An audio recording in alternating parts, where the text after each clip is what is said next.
Hello, my name is Forrest Mann. The title of my essay is Creating Centered Music Education. And so the problem, right, in music education is notated in music journals and in our conversations in this class, is that students seem to not be engaging with music as deeply as we'd like and in the numbers that we'd like. And so it is, quoting from The Elephant in the Room, it is essential that we offer interesting, relevant, and meaningful music experiences for all students that also allow them to develop lifelong musical skills. And that is easier said than done, but one way we can do it, I think, is to center our classrooms around the kids making stuff.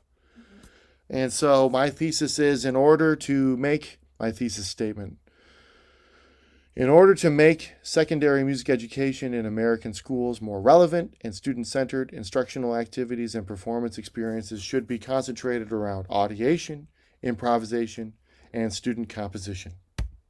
So, a quote that connects with me before we delve into student creating music is kind of defining what this music thing is. And so I love this quote by Hans Christian Andersen: "Where words fail, music speaks."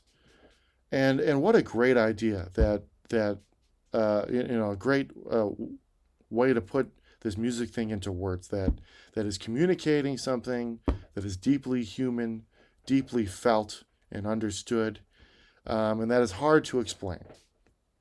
And so we are communicating these feelings and larger ideas to through our music to the listener. And so I think no matter what we decide music is, we can all agree that it's communicating. It's communicating something.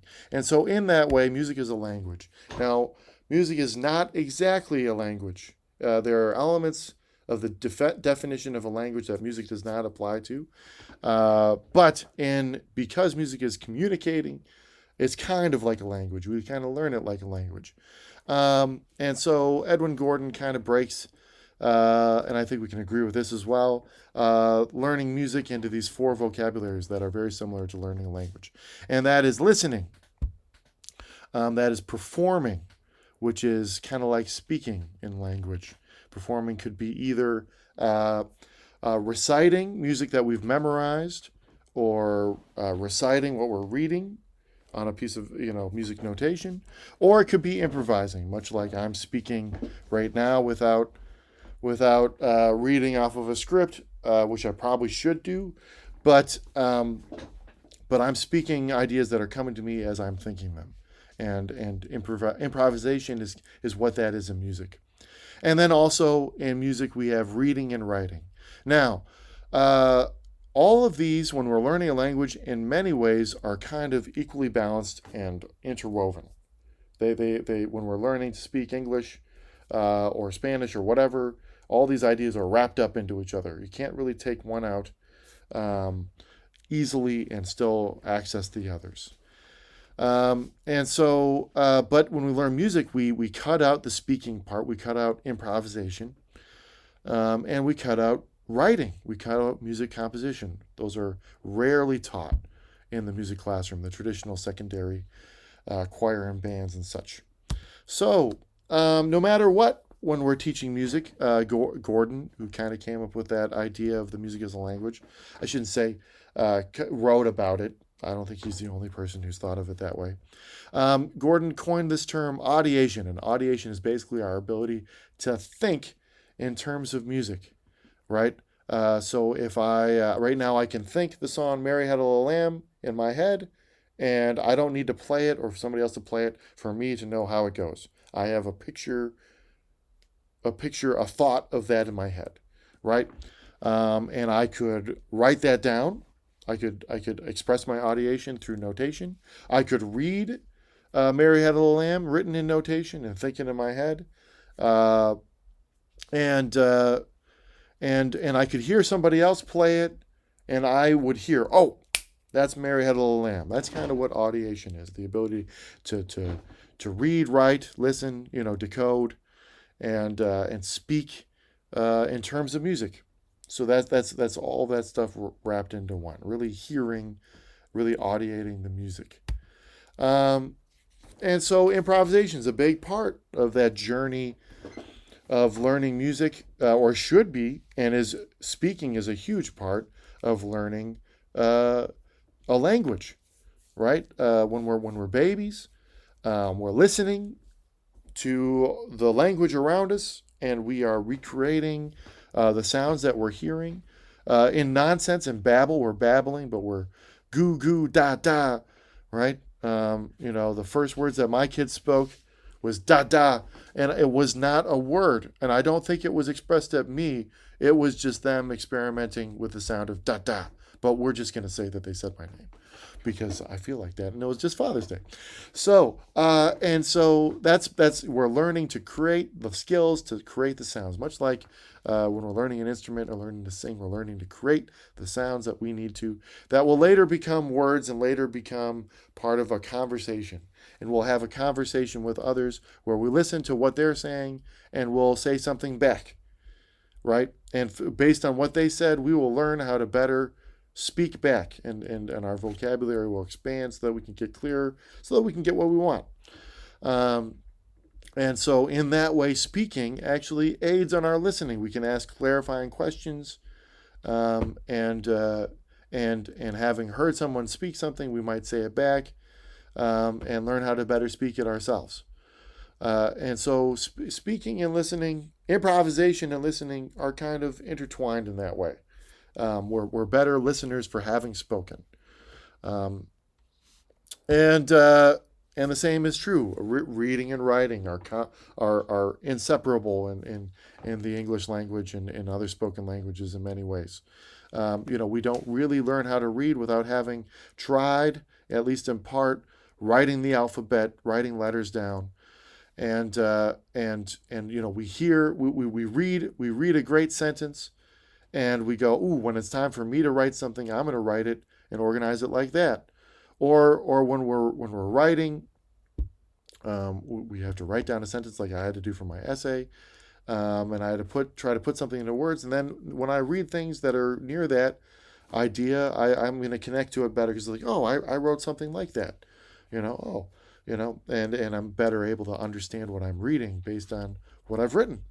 And so those are inseparable. Once again, music composition hardly taught in the music classroom. And so I'm coming up on my time here, which is very hard. But so uh, improvisation, students creating, all help in the hearing of music, in the audiating of music. And so our students will better be able to perform if they're audiating. But I think even more importantly, music that our students create can't help but be more interesting to the student creating it. And I think it can't help but be more interesting to the audience of the person who created it. And I think that music that is being created by a student, either improvised or composed, can't help but be relevant to them. Why would they try to express it if it weren't something coming from them? And even more so in the traditional band classroom. In my class, we have a concert where we do all music compositions by my students, and I've tried to feed one of my own pieces in there at times. And the students connect to it in a totally different way than they do to the other compositions we play, because they know that the person just sitting down from them wrote this for them to play. Oh, Taya wrote this for me to play. And they knew that I play trombone, and they wrote a part for me to play on my trombone, and to express this musical idea that they had. And when you're writing, I'm not writing this idea for nobody to ever hear. I'm writing this idea so that Nolan can play it on bass, so that we can sound away, so the audience can hear this feeling that I have that I'm trying to express, or this metaphor that I'm trying to express through music, and the audience connects with that. Oh, this is Frank's piece that we get to listen to, and it paints a portrait of Frank and of a feeling that they had, that Frank had, for us to listen to and experience. And so in that way the audience connects more, and it's relevant. It's relevant because everybody who has anything to do with this music is in the room at the performance, um, and it's not hard to reach for that. And so we want our students to audiate better. We want them to really hear the music that they're playing. And we've all had that experience. Those of us who teach music and have performances, where man, the students really connected to that music. You could tell that they really knew how that music went, and they understood what what was trying to be communicated, and they had a great performance because they were communicating that music that they were reciting or improvising or creating or whatever. And that's what we want, and that's what music is at its best. And so I think that we should get back to that. We should get back to this idea of what music is trying to do, which is communicate.